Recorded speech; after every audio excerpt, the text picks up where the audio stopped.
Sternberg, 1966, was the first to report the effect of target set size on reaction time. Sternberg, 1966, used target sets of sizes 1, 2, or 4. In this case, we can see that we have the special case of Sternberg, 66, and Sternberg, 66. These are the same paper repeated twice in one paragraph. If you do that in one paragraph and the author is not inside the parentheses, he's outside the parentheses, then you do not need to repeat.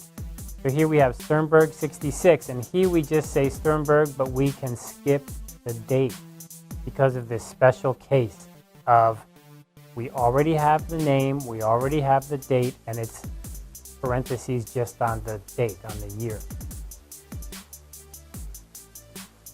Garcia and Cooling, 1966, demonstrated that rats could learn aversions to specific flavors with minimal training.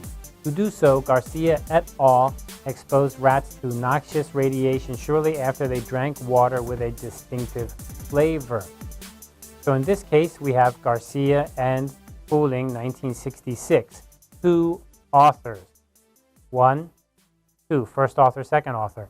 Here we use A and D, right? Because it's outside the parentheses. We do not use the ampersand. We only use that inside the parentheses.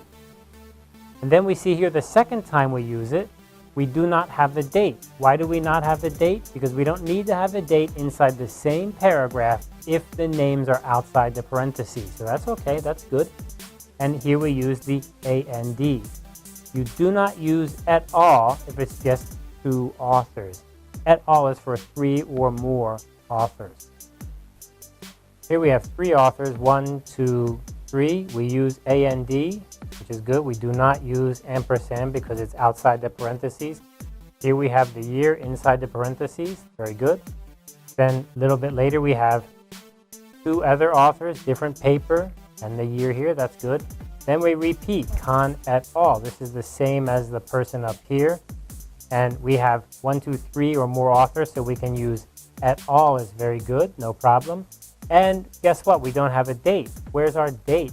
Which should be 1974. But we don't need a date here because it's the special rule of we're inside the same paragraph and the names were already outside of the parentheses. So we do not need to repeat that date. So this one is correct as is, no change. That was a trick question.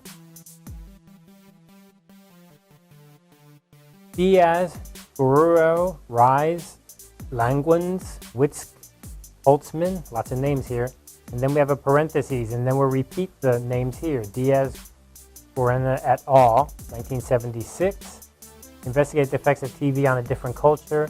And then Diaz, Guerrero, Rise, Winsk, Holtzman, used in experimental design. Okay, so what we have here is very clearly easy to see this mistake, right? We don't need to repeat this name. We just need the date. Here are the names of the authors. 1, 2, 3, 4 authors. We don't need to repeat them. So we just have the year. And then later on, here we have Diaz, Guerrero, Rise, Langus. We repeat them again when we should be using et al. So to write this correctly, you can see here, very simple. Just the date, and then here are all the names. Good. The last name uses A and D with a comma there. No problem.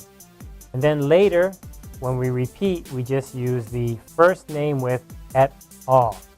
And also we do not use 1976. No date there because we already have this in the same paragraph.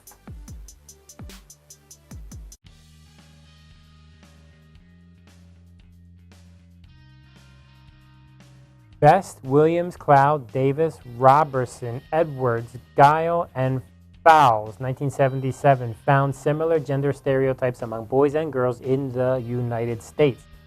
Wow, that's a lot of authors, right? 1, 2, 3, 4, 5, 6, 7, 8.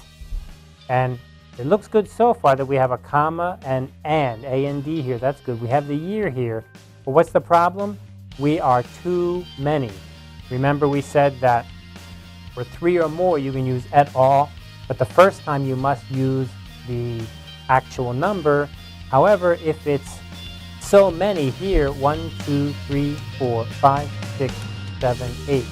Then we don't do that. I think it was 7, isn't it? 7 or more.